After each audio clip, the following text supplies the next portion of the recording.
Have you ever felt like the apps and websites you use every day are quietly manipulating you? That so-called helpful feature that isn't really helpful. Behind the scenes, every interaction is carefully designed, and sometimes those design choices come with an ethical cost. Welcome to the world of digital product design. A world shaped in big offices or small rooms, where every choice defines how you interact with your devices. My name is Kirilo and I'm a senior product designer, and my job is to design experiences that guide your actions, sometimes even before you realize what you want to do. Every decision I make carries weight, or could it cross the line into something manipulative? Here is where the real conflict begins. Imagine a design review meeting.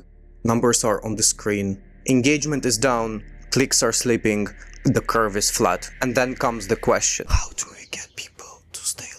That pressure never leaves the room. It's there in every decision I make. Do I shift that button a little closer to your thumb? Do I light up that red notification badge so it's impossible to ignore? Do I slide in a pop-up at just the right moment when you're about to leave?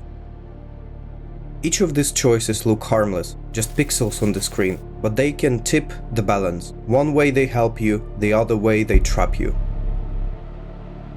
And that's the obstacle I face as a designer. Every click I design either can give you control or take it away. But here's the thing about design. It's rarely one big decision, it's 1,000 tiny ones that slowly add up. Take one of the most obvious examples, your Reels or TikTok feed with its infinite scroll. It's designed with a single purpose, to keep you doom scrolling with no natural stopping point, the same psychology that drives slot machines in the casino. Or think about the next episode feature on Netflix. It looks like a convenience, a 10-second timer before the next episode plays. But notice what's happening. Unless you actively stop it, the decision is already made for you. What seems like a helpful feature is actually designed to loop you into hours of non-stop watching. And then there is an infamous Adobe subscription trap, where cancelling is buried under endless clicks, confusing menus, and even a cancellation fee for leaving early.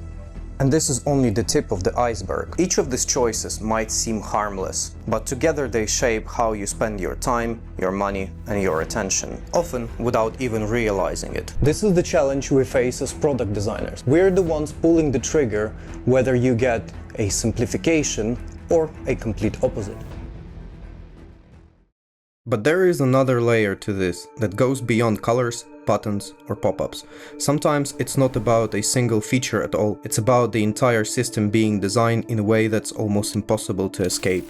I once worked on the platform that was genuinely powerful. It saved people hours of work every day. But the part of the strategy was to lock in. Switching to another tool wasn't just inconvenient, it was deliberately made harder. Options that we could have made for moving away were stripped out, and workflows were designed to bring the switching cost as high as possible. And you don't have to look far to see this play out. Take Apple's ecosystem. It's seamless, elegant, and incredibly convenient. Your laptop, phone, watch, and headphones all just work together. But the same convenience also makes it incredibly difficult to leave. The deeper you get into the ecosystem, the harder it is to switch to anything else.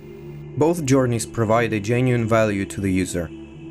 Yet behind the scenes, the business objective remains constant. Increase depth, increase stickiness.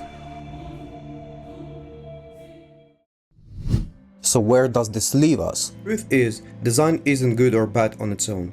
The same choices that can simplify, delight, and create real value can also manipulate, restrict, or trap. It all depends on how those decisions are used. As product designers, we hold a huge responsibility. We are not just designing screens, we are shaping people's behavior, building trust, and sometimes even deciding how much freedom does the user have inside of our products. And that's the real challenge, knowing that every pixel, every flow, every choice has weight. The question is, are we using that weight to empower or to control? Thank you for watching this video. I hope this video gave you an insight on how design shapes the product you use every day, and maybe even taught you something along the way. If you found it insightful, hit a like and subscribe. And let me know in the comments below if you ever found any features that felt manipulative, or maybe something that made your life much easier. I'd like to hear your take, and I'll see you in the next one. Bye.